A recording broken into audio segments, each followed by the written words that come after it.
레위기 17장 10절입니다. 이스라엘 집 사람이나 그들 중에 거류하는 거류민 중에 무슨 피든지 먹는 자가 있으면 내가 그 피를 먹는 그 사람에게는 내 얼굴을 대하여 그를 백성 중에서 끊으리니 육체의 생명은 피에 있음이라. 14절입니다.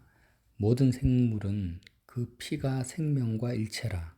그러므로 내가 이스라엘 자손에게 이르기를 너희가 어떤 육체의 피든지 먹지 말라 하였나니 모든 육체의 생명은 그것의 피인즉 그 피를 먹는 모든 자는 끊어지리라.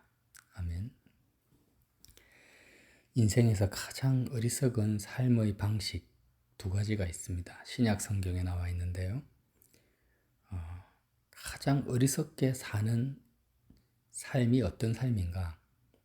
야고보서 4장 12절, 13절에 보면 오늘이나 내일 우리가 어떤 도시에 가서 거기서 1년을 머물며 장사하여 이익을 보리라. 이렇게 말하는 사람은 어리석은 사람이다. 무슨 말씀이냐면 꼭 돈을 버는 것이 어리석다 이게 아니라 지금 자기가 자기 삶을 계획하는 거예요. 내가 내 삶의 주인이 되는 것입니다. 내가 스스로 판단합니다. 그래, 나에게는 돈이 필요하구나. 그러면 어떻게 돈을 벌 것인가? 장사가 잘 될 수 있는 도시로 가가지고 거기서 1년 동안 머물면서 장사를 해서 이익을 취해야 되겠다. 이렇게 내가 소원하는 일을 계획하고 내가 시도하는 삶이 가장 어리석은 삶이다라고 말씀하셨고요. 예수님은 누가복음 12장 15절에 한 부자를 말씀하십니다. 한 부자가 심중에 생각하여 이르되 내가 곡식을 쌓아둘 곳이 없으니 창고를 크게 짓고 곡식을 쌓아두고 내 영혼아 이제 평안히 쉬고 먹고 마시고 즐거워하자 하리라. 그러니까 예수님이 말씀하신 한 부자는 뭐냐면 자신이 생각하고 소원하는 일을 계획한 일이 아주 성공적으로 성취된 이루어버린 거죠. 자기 소원을 이루어 놓고 이제 다 이루었습니다. 내가 생각하고 계획하고 예를 들면 그 사람 야고보서 4장에 나오는 사람이요. 그 도시에 가서 장사해서 이익을 크게 본 거예요. 봐서 더 이상 쌓아둘 곳이 없을 만큼 이익을 봐서 창고를 크게 짓고 이제는 여기서 내가 획득한 부를 가지고 살겠다. 이렇게 생각하는 거죠. 그래서 가장 어리석은 삶의 방식 두 가지가 뭐냐. 신약 성경에서 선명하게 나타나는 것은 내가 내 삶의 주인이 되는 것입니다. 그리고 설사 내가 계획하고 소원했던 것이 완벽하게 이루어져서 차고 넘칠 정도로 이루어졌다 할지라도 그것은 어리석은 것이다 라고 주님이 말씀하시는 거죠. 그래서 야고보서에는 주님의 뜻이면 우리가 살기도 하고 이것이나 저것을 할 것이라 라고 말해야 된다. 이렇게 권면을 하고 있어요. 주님의 뜻이라면 장사하는 것이 주님의 뜻이면 장사를 하고 또 취업하는 것이 주님의 뜻이면 취업을 하면 되지. 너가 이렇게 해야 되겠다, 저렇게 해야 되겠다라고 계획하고 생각하고 소원하는 것은 그것이 설사 이루어졌다 할지라도 그것은 모래 위에 집을 짓는 것과 같고 헛된 것이고 하나님의 진노를 불러오는 일이라는 거예요. 자, 그러면 이런 진리는 다 알고 있죠. 기본적으로 하나님의 자녀라면 제가 말씀하신 내용을 너무나 잘 이해하실 거예요. 자, 여기서 이제 어떤 문제가 발생합니까? 그러면 어떻게 주님의 뜻을 알 수 있냐라는 거죠. 내가 처한 상황과 환경 속에서 어떻게 지금 주님의 뜻이 무엇인지 알 수 있느냐. 이런 과제가 우리에게 주어진단 말이에요. 그래서 주님의 음성을 들으려고 하고 알려고 합니다. 자, 그런데 주님은 이제 우리 입장은 주님의 뜻을 알고 싶은데 주님의 입장을 한번 보자는 거죠. 주님의 입장에서는요, 자신을 정말 주인으로 생각하고 믿고 자신의 종에게만, 예수님을 정말 주인으로 믿고 있는 자신의 종에게만 주인의 뜻을 알려주신다라는 거죠. 나는 예수님의 종도 아니에요. 실제로는 나 스스로는 나는 주님, 예수님은 나의 주인입니다. 이렇게 고백을 하고 주님의 뜻을 알려고도 합니다. 알려고도 하는데 하나님 보시기에 나는 주님의 종이 아니에요. 또 주님은 나의 주인이 아닌 것입니다. 그런 상태에서 아무리 주님의 뜻을 물어도 나는 주님이 무엇을 원하시는지를 알 수도 없고 들을 수도 없다라는 거예요. 내가 주님의 종이 아닌 상태에서는요, 오직 나를 향한 하나님의 뜻은 한 가지밖에 없어요. 먼저 예수님이 너의 주인이 되어야 된다. 너가 정말 예수님의 종이 되어야 된다는 이것이 주님의 뜻이에요. 다른 것은 주님의 뜻이 될 수 없어요. 내가 자녀를 앞에 두고 또 일을 앞에 두고 주님, 내가 자녀를 어떻게 키워야 됩니까? 자녀의 진로를 어떻게 인도해야 됩니까? 이렇게 아무리 물어봐도 내가 지금 돌아보는 성도들을 어떻게 돌아봐야 됩니까? 도와줘야 됩니까? 아무리 물어봐도 주님의 뜻은 전달이 안 된다라는 거예요. 언제요? 내가 주님의 종이 아닐 때는. 그러니까 그때는 무조건 한 가지밖에 없죠. 주님의 뜻은 예수님이 너의 진짜 주인이 되고 너는 주님의 진짜 종이 되라. 그것이 나의 뜻이다. 이게 전제되지 않고서는 내가 나의 뜻과 생각을 너에게 알려줄 수 없다라는 것입니다. 자, 참 여기서 대부분의 그리스도인들의 딜레마가 시작되는 것입니다. 바리새인들도 본인은 하나님이 자신의 주인이라고 굳게 믿고 있었어요. 정말 예수님이 나의 주인인지 내가 내 삶의 주인인지를 어떻게 분별할 수 있냐. 이게 문제죠. 굉장히 제가 지금 논리적으로 전개하고 있습니다. 가장 인생에 어리석은 것은 내가 소원하고 계획하고 내가 내 삶의 주인 되는 것이 가장 어리석은 삶이다. 야고보서와 누가복음에 나와 있단 말이에요. 그럼 어떻게 주님의 뜻을 행할 수 있을까? 내가 예수님이 나의 주인이 되어야만이 주님의 뜻이 나에게 전달되어진다. 주님이 나의 주인이 아닌 상태에서는 오직 하나밖에 없다. 주님의 뜻은. 그죠? 예수님이 나의 주인 되는 것이다. 자, 그러면 어떻게 주님이 나의 주인이며 내가 내 삶의 주인이 아닌지를 그 반대의 경우도 마찬가지입니다. 어떻게 분별할 수 있냐라는 거예요. 이 포인트를 오늘 레위기 17장이 말씀하신다라는 것입니다. 예수님이 나의 생명일 때만 예수님은 나의 실제적인 주인이 되십니다. 오늘 레위기 17장 말씀에 의하면 예수님이 나의 생명이 아닌 상태에서는 내가 아무리 주여 주여 하고 불러도 주님은 나의 주인이 아닌 거예요. 나의 주인은 오직 생명입니다. 예를 들면 이스라엘 백성이 애굽에서 종노릇을 하고 있었습니다. 바로 왕의 종이었어요. 겉으로 보면 실제적인 주인은 누구냐면 바로 왕입니다. 바로 왕의 말 한마디에 감옥에 갇히고 모든 재산이 하루아침에 다 사라질 수도 있고 바로 왕의 말 한마디에 목숨이 날아가 버릴 수도 있습니다. 그 정도의 절대 권력을 가졌죠. 그래서 애굽에 사는 모든 사람의 주인은 누가 봐도 바로입니다. 바로. 그런데 왜 바로 왕의 말에 순종하고 복종합니까? 사람들이. 만약에 그가 아무런 힘이 없어요. 나의 재산에 영향을 못 미치고 나를 감옥에 가둘 수도 없고 나에게 아무런 영향력을 줄 수 있는 그런 무력이 없다면 아무도 바로 왕의 말에 순종하지 않을 거라는 거예요. 복종하지 않습니다. 그러니까 바로 왕의 말에 그 두려워하고 복종하는 이유는 자신의 재산이 빼앗길까 싶어서 자신의 안위가 위협받을까 싶어서 복종하는 거지 바로 왕이 주인이기 때문에 복종하는 것이 아니라는 거예요. 이해가 되시죠? 그래서 실제적으로 애굽에 있었던 이스라엘 백성의 그 주인은 누구냐? 바로 왕이 아니라 이스라엘 백성 각자가 생각하는 자신의 생명이 주인이라는 거예요. 육신의 생명이 자신의 실제적인 생명이 될 수도 있고 내 목숨보다 자녀가 더 소중하다고 생각하면 자녀가 나의 생명일 수 있어요. 그래서 내 자녀를 보호하기 위해서 또 내 재산을 지키기 위해서 그게 생명입니다. 그 생명을 위해서 바로 왕의 말에 복종을 한 거지. 바로 왕이 자신의 주인이라서 복종한 게 아니라는 거예요. 그래서 성경이 말씀하고 있는 요지는 뭐냐면 진짜 너의 주인은 너의 생명이라는 거지. 너가 생명을 하고 붙들고 있는 그것이 너의 실제적인 주인이라는 거예요. 오늘 레위기 17장에 뭐라고 합니까? 피를 먹지 말라. 왜? 피는 생명과 피는 일체다.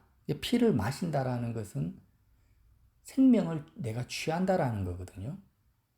어떤 피든지 마시면 안 됩니다. 구약에 나타난 짐승의 피의 용도는 제단에 뿌려서 죄를 속죄하는 용도로만 쓰도록 정해져 있어요. 죄를 속죄하는 그 용도로만 피를 쓰고 너가 피를 마시면 안 된다. 그런데 신약 성경에 예수님은 뭐라고 하십니까? 인자의 살을 먹지 아니하고 인자의 피를 마시지 아니하면 너희 속에 생명이 없느니라고 요한복음 6장 53절에 말씀하셨어요. 진실로 진실로 너희에게 이르노니 내 피를 마시지 아니하면 너희 속에 생명이 없다라는 거예요.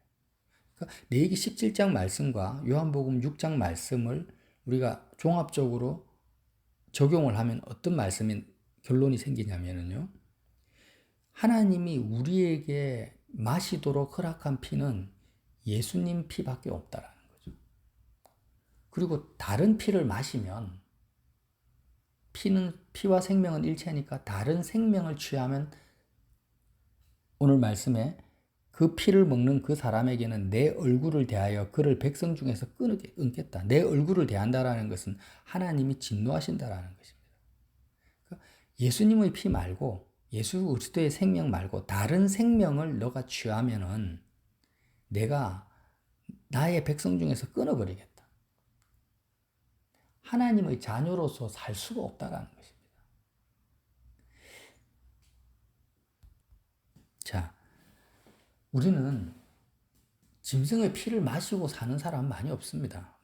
몸에 건강이 있다고 해서 막 야생 동물의 피를 마시기도 하고 사탄 숭배자들은 실제로 사람의 피를 마신다고 해요. 왜? 이 성경 말씀을 모독하려고. 자기 피를 마시는 사탄 숭배자도 많습니다. 그러나 많은 그리스도인들, 대부분의 그리스도인들은요, 사실 생피를 마시는 사람 많이 없잖아요. 그리고 얼마든지 이 말씀 듣고 먹을 게 많으니까 피 안 마시고도 살 수 있어요. 그러면 나는 레위기 17장 말씀을 완벽하게 지키고 산다. 이렇게 적용할 수 있습니까? 그게 아니라는 거예요. 이 피와 생명은 일체이기 때문에 정말 이 내용을 나의 삶 가운데 적용한다면 어떤 내용이 됩니까? 세상에 속한 그 무엇이라 할지라도 예수님의 피 말고 예수님은 부활 승천하셔서 하늘에 계십니다. 예수님만을 나의 생명으로 삼지 않고 육신이 존재하는 이 땅의 그 무엇, 가족이든 실질적인 내 육신의 건강이든 물질이든 이 세상에 속한 그 무엇이라도 내가 삶의 이유, 살아가는 이유, 목적, 나의 생명으로 내가 취하면은 내가 하나님의 자녀로서의 삶은 끝장나버리는 거예요. 하나님이 굉장히 싫어하시고 가증히 여기시고 하나님이 진노하신다고 오늘 말씀하시는 거거든요. 근데 우리가 착각하지 말아야 될 것은 입으로는 말로는 예수님이 나의 생명입니다라고 얼마나 많이 고백합니까? 그러나 실제적으로는 우리가 얼마나 다른 피를 많이 마실 수밖에 없는 연약한 인생인지를 처절하게 인정해야 됩니다. 처절하게 수시로 다른 피를 마시는 거예요. 다른 것, 세상에 속한 것을 나의 생명으로 취해버립니다. 그 증거가 뭡니까? 야고보서에 나온 말씀처럼 내가 뭐뭐 하리라. 내 안에서 어떤 소원이 생기는 거예요. 내가 이득을 보리라. 내가 건강해지리라. 내가 자녀를 잘 키워보리라. 내 인생이 좀 더 안정된 삶을 누려보리라. 이 소원들이 다 어디서 나오냐면 생명에서부터 나오는 거예요. 결국 그런 소원이 생겼다라는 것 자체가 나도 모르게 다른 피를 마셨다라는 거예요. 다른 생명을 취했다. 사람들은 특히 그리스도인들은 왜 굳이 십자가를 붙들어야 된다고 말을 하느냐. 그냥 예수님 이름만 부르면 되지. 예수님만 찾으면 되지. 왜 예수님의 십자가를 그렇게 강조하고 설교하느냐. 이렇게 생각을 할 수밖에 없어요. 자꾸 십자가 설교를 들으면. 그런데 그 이유를 오늘 말씀해 드리겠습니다. 레위기 17장 말씀을 근거로. 예수님의 십자가가 아니면 예수님을 아무리 주님, 주님, 주인이라고 고백을 해도 생명의 주인으로 지속적으로 만날 수가 없다라는 것입니다. 생명의 주인으로. 생명 이퀄 주인입니다. 생명 이퀄 주인이에요. 예수님을 생명의 주라고 말합니다. 사도행전 3장 14절에 베드로가 전도를 하는데 뭐라고 합니까? 너희가 거룩하고 의로운 일을 거부하고 도리어 살인한 사람을 놓아 주기를 구하여 생명의 주를 죽였도다. 십자가에서 예수님을 죽였는데 어떤 주님을 죽였어요? 생명의 주를 죽였다라는 거예요. 우리가 세상에 속한 것을 나의 생명으로 취해버리면 그것이 십자가에서 예수님을 죽이는 것인데 나의 생명 되신 주님을 죽이는 행위라는 거예요. 그래서 하나님의 진노가 임합니다. 자, 내가 예수님을 아무리 주님이라고 고백하고 예수님 사랑합니다. 또 예수님을 생각한다 할지라도 이미 나는 다른 생명을 취한 상태로 주님을 부를 수밖에 없는 그냥 연약한 육체 가운데 우리가 거하고 있다는 거예요. 그래서 십자가를 계속 놓치면 안 되고 십자가를 붙들어야 되는 이유가 여기에 있는 거예요. 어제는 정말 예수님이 나의 생명이셨어요. 그래서 나는 너무 기쁘고 감사하게 살았는데 눈 뜨고 일어났는데 나도 모르게 내가 인식하지 않는 순간 은혜 받았다라고 하는 순간 어떻게 됩니까? 다른 무엇이 그게 가족이 될 수도 있고 뭐 일이 될 수도 있고 뭔지는 모르겠지만 나도 모르게 다른 것을 생명으로 붙잡고 있는 거예요. 그래서 십자가에 나아가면 이제 어떻게 됩니까? 예수님의 피를 내가 마시라. 예수님의 피를 마시는 장소가 십자가잖아요. 주님이 십자가에서 죽으셨어요. 그 죽음은 어떤 죽음이냐? 세상에 속한 그 무엇을 나의 생명으로 붙들고 있는 나의 옛 생명, 그 옛 사람이라고 합니다. 세상에 속한 그 무엇을 나의 생명으로 붙들고 있는 내가 죽은 죽음이라는 거예요. 피를 흘리셨어요. 피를 흘리셨다라는 것은 생명을 쏟으셨다라는 건데 그 피 흘리심, 예수님의 피 흘리심의 죽음이 나의 죽음이다 라고 고백하고 믿을 때 다른 것, 예수님 말고 다른 것을 생명으로 붙들고 있는 내가 죽어버렸다라고 믿는 것을 말하는 거죠. 그래서 이제 주인이 바뀌어버립니다. 나의 진짜 주인이, 생명이 바뀌는. 예수님의 생명을 마시는 것은 그리스도를 나의 생명으로 취하는 거잖아요. 그래서 십자가에서 이루어지는 가장 핵심적인 은혜는 무엇인가? 진짜 나의 주인이 바뀌어버리는 거예요. 예수님이 진짜 나의 생명의 주인이 되는 것입니다. 그렇게 되고 나면 이제부터 어떻게 삶이 전개되느냐? 삶에서 내가 생각하고 말하고 하는 모든 것은 생명 추구 현상이거든요. 생명을 유지시키고 활성화시키고 어떤 내가 의지적으로 뭔가를 해야 되겠다 하고 생각하고 계획하는 일이 아니고 그냥 생명 자체를 유지하고 추구하는 것이 순종이라는 것입니다. 우리는 생명을 추구할 수밖에 없는 피조물이에요. 그래서 돈이 생명인 사람은 무엇을 하든지 돈을 벌 수 있는 행동과 말이 자연스럽게 나오게 돼요. 돈의 뜻이죠. 그것은 돈이 주인된 뜻입니다. 주님이 나의 생명이 되시면 진짜 나의 주인이 되시는 것이고 내가 무엇을 하든지 내 자유의지를 박탈하는 것이 아니라 내 자유의지를 박탈하고 끊고 자기를 부인하고 이런 것이 아니에요. 자기 부인은 십자가에서 이루어지는 것이고 정말 예수님이 나의 생명이 되면 너가 무엇이든지 원하는 대로 구하라. 내가 시행하리라. 오히려 주님이 나의 종이 되어서 주님이 일을 먼저 하시겠다라는 거예요. 그래서 주님이 생명이 되면은요, 내가 무슨 일을 하느냐에 대해서는 관심이 없어져 버립니다. 내 계획과 내 목표성이 없어져 버려요. 내가 세상 사람들이 보기에 큰 일을 하느냐, 대단한 성과를 가지고 칭송받을 만한 일을 하느냐, 아니면은 골방에서 아무도 모르게 은밀하게 그냥 기도하느냐, 이런 것에 대해서는 나에게 영향을 주지 못합니다. 일의 결과가 나에게 영향을 주지 못해요. 일의 과정도 나에게 영향을 주지 못해요. 단지 오직 나의 관심사는 나의 생명 대신 예수님을 내가 취하고 먹고 마시는 데만 관심을 가지게 되죠. 이렇게 단순하게 일의 결과와 승패의 영향을 안 받는 상태인데, 참 신기하게도 예수님이 나의 생명이 된 상태에서는 끊임없이 나에게 새 힘이, 새 마음이 공급된다는 거예요. 새 영이라고도 표현을 하죠. 그래서 예수님이 생명이 아닌 상태에서 내가 계획하고 의지하는 것은 자꾸 일을 하다 보면 지치고 낙심하고 부딪히면 절망하게 됩니다. 힘들어요. 그런데 예수님이 나의 생명인 상태에서는 일의 결과와 성패에 영향을 안 받는데도 불구하고 일에 대한 동기부여가 없습니다. 없는데도 불구하고 계속 나에게 새 마음과 새 영과 새 힘이 공급되는 거예요. 공급되면서 독수리 날개친과 같이 넘어지지도 않고 뒤로 물러가지도 않고 움츠러들지도 않고 계속해서 전진해 나갈 수 있다는 거예요. 물론 주님이 나의 주인이시니까 마음의 평강이 옵니다. 정말 안심합니다. 안심. 단어 그대로 안심하고 쉼이 있어요.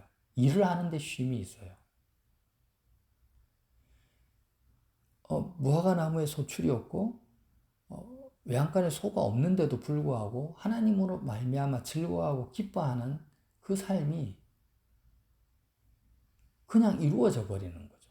어디에서요? 예수님이 나의 생명 대신, 생명의 주가 대신, 생명의 주라는 이 단어에 필이 좀 꽂혀야 됩니다.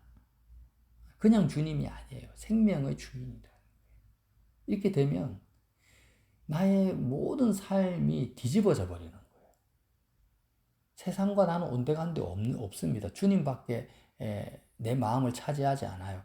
그런데 겉으로 나타나는 현상은 뭐냐? 그 무엇보다도 낙심하지 않고 기쁘게 좌절하지 않고 결과에 영향을 받지 않고 꾸준하게 일을 수행할 수 있게 된다는 거죠. 그리고 본인 스스로, 나 스스로는 그 일이 힘든지를 몰라요. 평소 같으면 몇 번 하다가 지쳐 쓰러질 건데 예수님이 나의 생명이 된 상태에서는 지침이 없어요. 왜? 주님은 부활하셨잖아요. 주님은 영원히 사시거든요. 그래서 나는 부활이요 생명이다. 나를 믿는 자는 죽어도 살겠고 살아서 나를 믿는 자는 영원히 죽지 아니하리라. 주님이 영원한 생명이니까. 이 생명을 빼앗아갈 자가 없습니다. 마귀도 빼앗아갈 수 없고 세상의 그 어떤 환난 풍파도 예수님을 죽일 수가 없습니다. 넘어뜨릴 수 없습니다. 예수님은 이미 승리하셨고 만왕의 왕이시고 하늘 보좌 우편에 앉아 계십니다. 심판해 주십니다. 그래서 주님이 나의 생명 되신다면 나에게 나타나는 당연한 현상은 뭐냐면 세상이 나를 감당할 수가 없다라는 거예요. 나는 세상 일에 지칠 수가 없다라는 거예요. 우리가 지치고 낙심하고 하는 이유는 복잡하게 생각하지 마세요. 어렵게 생각하지 마세요. 예수님이 나의 생명이 아니기 때문이에요. 내가 다른 피를 마셨기 때문이에요. 다른 것을 나의 생명으로 취해버렸기 때문이에요. 속지 마십시오. 그래서 우리는 그럴 때마다, 그럴 수밖에 없는 연약한 죄인이니까 그럴 때마다 십자가로 나아가서 예수 그리스도의 죽음을 먹는 겁니다. 죽음을 먹는다라는 의미가 뭐예요? 다른 것을 생명으로 취한 내가 죽어버리는 거죠. 그리고 예수님의 말씀처럼 유일하게 허락된 피, 내 피를 먹고 내 살을 먹고 내 피를 마셔라. 그러면 너희에게 생명이 넘치게 될 것이다. 이 말씀을 한번 제가 두서없이 말씀드린 것 같지만 나름대로는 논리적으로 말씀을 드린 거예요. 깊이 한번 묵상해 보십시오.